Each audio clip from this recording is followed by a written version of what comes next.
প্রশ্নে বলা হচ্ছে 50 টাকা দরে 25টি খাতা কিনে 8% লাভে বিক্রয় করা হলো। কতে বলা হচ্ছে 25টি খাতার বিক্রয় মূল্য কত। এখন 8% লাভ বলতে আমরা কি বুঝি? 8% পার্সেন্ট কি? পার্সেন্ট হচ্ছে একশোতে হিসাব। এখন 8% বলতে বোঝায় একশোতে 8, অর্থাৎ 100/8।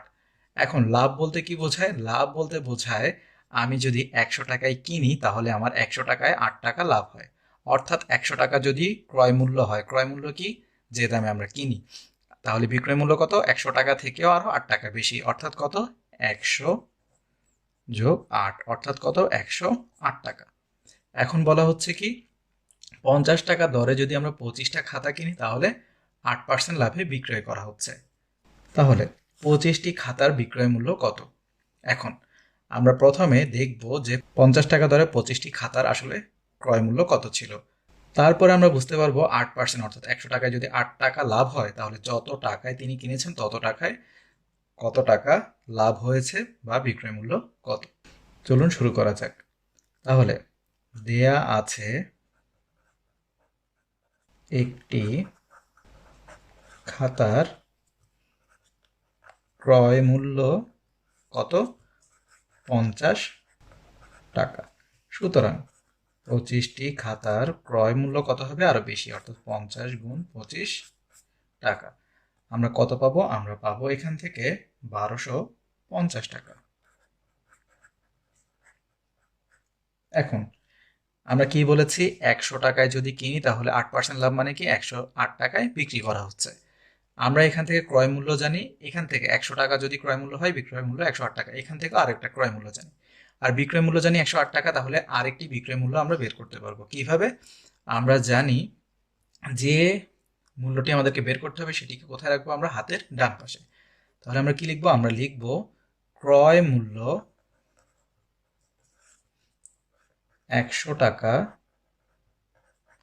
হলে এখানে লিখতে পারি 8% লাভে ক্রয় মূল্য 100 টাকা হলে বিক্রয় মূল্য 108 টাকা। কারণ আমাদেরকে যেহেতু বিক্রয় মূল্য বের করতে বলেছে, আমরা বিক্রয় মূল্যটিকে হাতের ডান পাশে রাখলাম। ক্রয় মূল্য যদি 1 টাকা হয় তাহলে বিক্রয় মূল্য আমাদের কত টাকা হবে? আরো কম হবে, অর্থাৎ 108/100 টাকা। আর ক্রয় মূল্য যদি আমাদের কত? 1250 টাকা ছিল, তাহলে 1250 টাকা হয় তাহলে বিক্রয় মূল্য কত হবে? আরো বেশি হবে। বেশি হলে গুণ 108 × 1250/100। এখন আমরা কি করতে পারি? আমরা অবশ্যই 25 দ্বারা বা 10 দ্বারা কি করতে পারি? ভাগ করতে পারি। আমরা যদি 25 দ্বারা ভাগ করতে কষ্ট হয় তাহলে প্রথমে আমরা 10 দ্বারা ভাগ করতে পারি।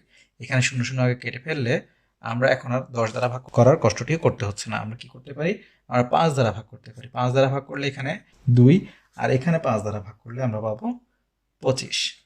আর 2 দ্বারা যদি ভাগ করি এখানে 1, আর এখানে 108-এ কত হবে? 54। তাহলে 54 × 25 আমরা কত পাবো? 1350 টাকা। সুতরাং 8% লাভে বিক্রয় মূল্য 1350 টাকা। খতে বলা হচ্ছে যদি 6% ক্ষতিতে বিক্রয় করা হয় তাহলে 25টি খাতার বিক্রয় মূল্য কত হতো। এখন 6% ক্ষতি, ক্ষতি বলতে আমরা কি বুঝি? ক্ষতি বলতে আমরা বুঝি যে দামে ক্রয় করা হয়েছে তার থেকে কম দামে বিক্রয় করা হচ্ছে। এখন 6% ক্ষতি বলতে কি? 6% ক্ষতি বলতে বোঝানো হচ্ছে 100 টাকায় যদি কিনে তার থেকে আরো 6 টাকায় কমে বিক্রয় করা হয়, অর্থাৎ ক্রয় মূল্য যদি 100 টাকা হয়, বিক্রয় মূল্য কি হবে? আরো কম। কত কম? 6 টাকা কম হবে। এখন তাহলে এই সমস্যাটির সমাধান আমরা কিভাবে করব? আমরা তো জানি ক হতে প্রাপ্ত কি ক্রয় মূল্য কত ছিল? 1250 টাকা। তাহলে আমরা কি পাচ্ছি? ক হতে প্রাপ্ত 25টি খাতার ক্রয় মূল্য 1250 টাকা। এখন 6% ক্ষতি বলতে আমরা কি বুঝি? 6% ক্ষতিতে আমরা কি বের করবো? এখানেও বিক্রয় মূল্য, তাহলে বিক্রয় মূল্য হাতের ডানে থাকবে। তাহলে 6% ক্ষতিতে ক্রয় মূল্য যদি আমাদের কত হয়? 100 টাকা হয়, বিক্রয় মূল্য তখন কত হবে? আরো 6 টাকা কম। কত 94 টাকা হবে। 100 থেকে যদি আমরা 6 টাকা বাদ দিই, ক্রয় মূল্য যদি 1 টাকা হয়, বিক্রয় মূল্য কি হবে আরো কম, অর্থাৎ 94 ভাগ 100 টাকা। আর ক্রয় মূল্য যদি কত হয়, আমরা তো জানি ক্রয় মূল্য কত ছিল 1250, তাহলে 1250 টাকা যদি হয় তাহলে বিক্রয় মূল্য কত হবে, একইভাবে 94 গুণ 1250 ভাগ 100 টাকা। একইভাবে শূন্য শূন্য কেটে ফেললাম, এখানে 5 দ্বারা ভাগ করলে 2, এখানে পাবো আমরা 25, আর এখানে 2 দ্বারা ভাগ করলে এখানে পাবো আমরা 94কে যদি 2 দ্বারা ভাগ করি তাহলে পাবো 47। তাহলে 47 গুণ 25 আমরা পাবো হচ্ছে 1175 টাকা। তাহলে আমরা কি বুঝতে পারছি? আমরা বুঝতে পারছি যে 6% ক্ষতিতে যদি বিক্রয় করা হয় তাহলে 25টি খাতার বিক্রয় মূল্য হবে বা হতো 1175 টাকা। প্রশ্নে বলা হচ্ছে শ্যামপুর গ্রামের 1800 জন লোকের মধ্যে 52% মহিলা। বলা হচ্ছে ওই গ্রামে মহিলার সংখ্যা কত? 52% বলতে তাহলে এতক্ষণে আমরা বুঝে গেছি কি বোঝানো হচ্ছে, 100 জনের ভেতরে 52 জনই হচ্ছে মহিলা। তাহলে ওই গ্রামে মহিলার সংখ্যা কত হবে? তাহলে 100 জনের ভেতরে যদি 52 জন হয় তাহলে 1800 জনের ভেতরে কতজন হবে আমরা বের করতে পারবো। কিভাবে? শুরু করি। 52% মহিলা হলে 100 জনে মহিলা 52 জন, একজনে মহিলা কত হবে তাহলে আরো কম, অর্থাৎ ভাগ 100 ভাগের 52 জন, আর 1800 জনের ভেতরে মহিলা তাহলে কত হবে আরো বেশি, তাহলে 52 গুণ 1800 ভাগ 100, শূন্য শূন্য শূন্য শূন্য কেটে ফেললাম, তাহলে 18 গুণ 52 সরাসরি আমরা পাবো কত, 936 জন। তাহলে আমরা সহজেই বের করতে পারলাম ওই গ্রামে মহিলার সংখ্যা 936 জন। এখন আমাদেরকে বলেছে খতে যদি ওই গ্রামের মহিলার সংখ্যা 126 জন বেশি হতো তাহলে পুরুষের সংখ্যা শতকরা কত হতো? মহিলার সংখ্যা আমরা ক থেকে কত পেয়েছি, 936 জন।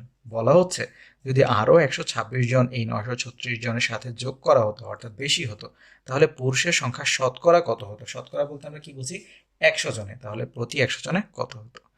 এর জন্য প্রথমে আমাদেরকে তাহলে বের করতে হবে কি নারীর সংখ্যা আসলে কত হতো। এরপর 1800 জন থেকে যদি আমরা নারীর সংখ্যা বিয়োগ করি তাহলে কি পেতাম আমরা, পুরুষের সংখ্যা। সেই পুরুষের সংখ্যাকেই আমরা কি করব, শতকরায় নিয়ে যাব। কিভাবে চলুন দেখা যাক। ক হতে প্রাপ্ত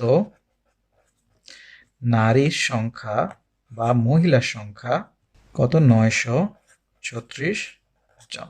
126 জন বেশি হলে মহিলার সংখ্যা হবে কতজন, 936 যোগ 126 জন, অর্থাৎ কত, 1062 জন। এখন 1800 জন কি, 1800 জনের ভেতরে নারীও রয়েছে পুরুষও রয়েছে, অর্থাৎ মহিলা পুরুষ উভয় রয়েছে। এই 1800 জন থেকে যদি আমরা মহিলার সংখ্যা বাদ দিই তাহলে কি পাবো আমরা, পুরুষের সংখ্যা পাবো। তাহলে আমরা এখন লিখি, সুতরাং পুরুষের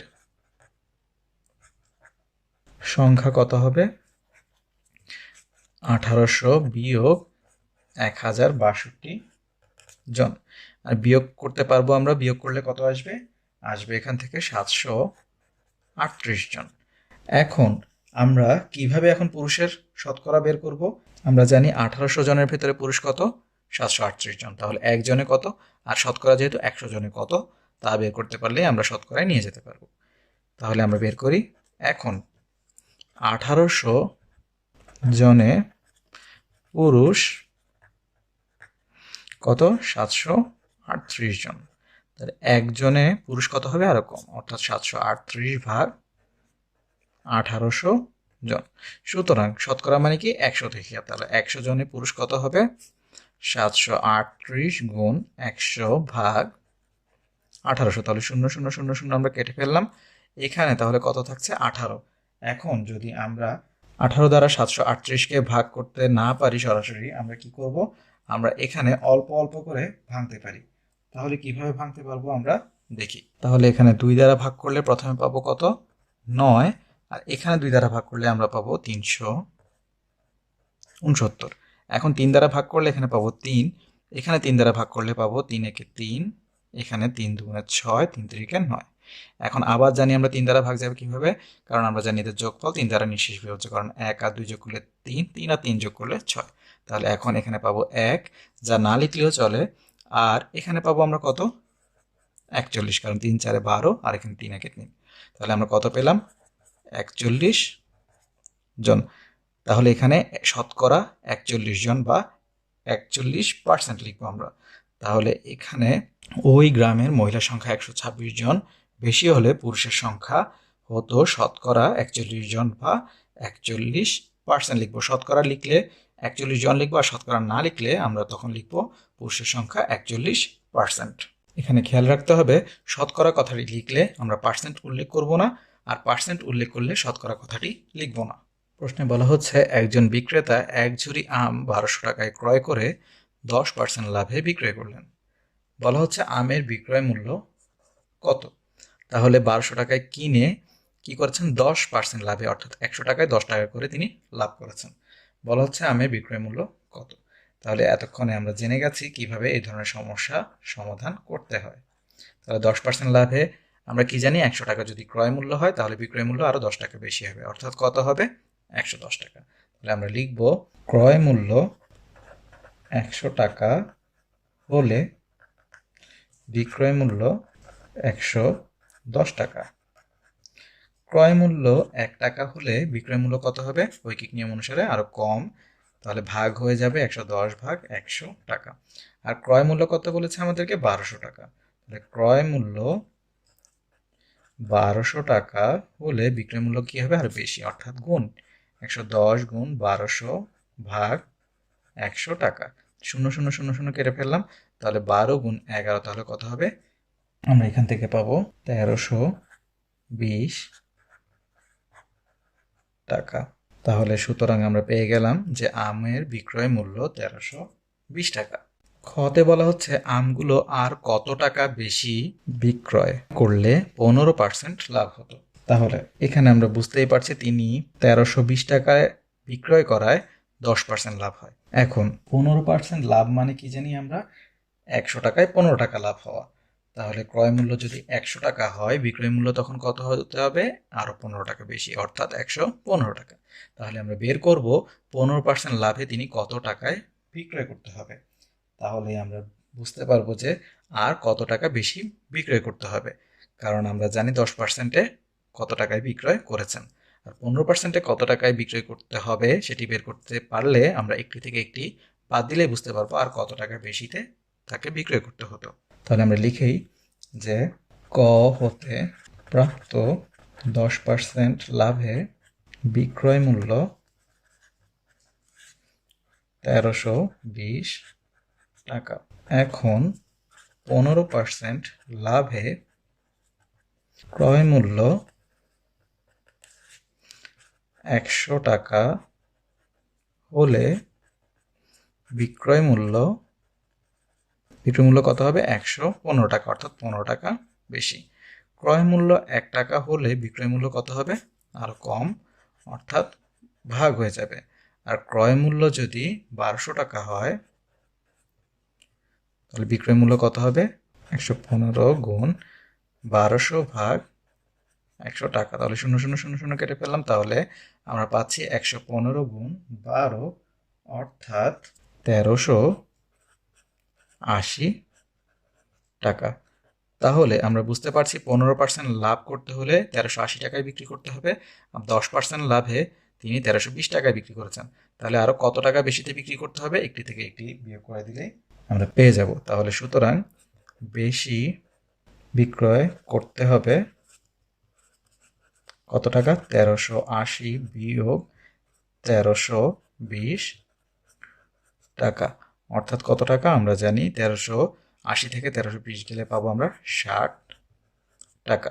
সুতরাং আমগুলো আরো 60 টাকা বেশি বিক্রয় করলে কত হতো, 15% লাভ হতো। প্রশ্নে বলা হচ্ছে বার্ষিক 20% মুনাফা ব্যাংক থেকে কিছু টাকা ঋণ নিয়ে 1 বছরে 2000 টাকা মুনাফা নিলে আসল কত টাকা। এখন 20% মুনাফা মানে কি? 100 টাকায় মুনাফা 20 টাকা হওয়া। ব্যাংক থেকে কিছু টাকা কি ঋণ নেওয়া হয়েছে, অর্থাৎ ব্যাংক থেকে যদি আমরা কিছু টাকা নেই, প্রতি 100 টাকায় ব্যাংকে কি করতে হবে? আরো 20 টাকা বেশি দিতে হবে। এখন 1 বছরে 2000 টাকা কি হয়েছে? বেশি দিতে হয়েছে আমাদেরকে। এখন বলা হচ্ছে আসল কত টাকা। তাহলে কিভাবে বের করব আমরা? আমাদেরকে বলা হচ্ছে এখানে এই যে 20% বার্ষিক বলা হচ্ছে, এই বার্ষিক হিসাবটা হচ্ছে মুনাফার হার। তাহলে আমরা বুঝতে পারছি মুনাফার হার বলতে বোঝায় 100 টাকায় 1 বছরে কত টাকা আমার কি করতে হয়? বেশি দিতে হয় বা আমরা বেশি পাই। তাহলে এটিকেই বলা হচ্ছে মুনাফার হার। আমরা কি পাচ্ছি তাহলে? দেয়া আছে মুনাফার হার 20 টাকা, বা বার্ষিক আমরা লিখে নিব বার্ষিক মুনাফার হার 20 টাকা, বা আমরা লিখব মুনাফার হার 20% বা 100 টাকায় 20 টাকা। আর শুধু বার্ষিক মুনাফার হার 20 টাকা বোঝালেও বোঝাচ্ছে এখানে 100 টাকায় 1 বছরে 20 টাকা। তারপরে আমরা কি পাচ্ছি এখানে? বার্ষিক মুনাফা তাহলে কত দাঁড়াচ্ছে? বার্ষিক মুনাফা আমরা পাচ্ছি এখান থেকে 2000 টাকা।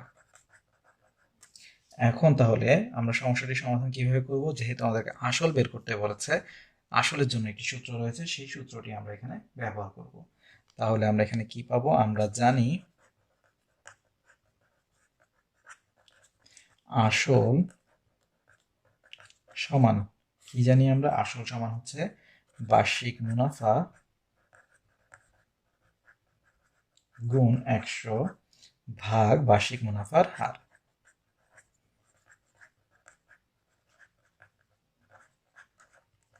তাহলে আমরা কি পাচ্ছি? আমরা এখান থেকে পাচ্ছি বার্ষিক মুনাফা হচ্ছে আমাদের 2000 টাকা গুণ 100, আর এখানে বার্ষিক মুনাফার হার আমরা পেয়েছি 20 টাকা।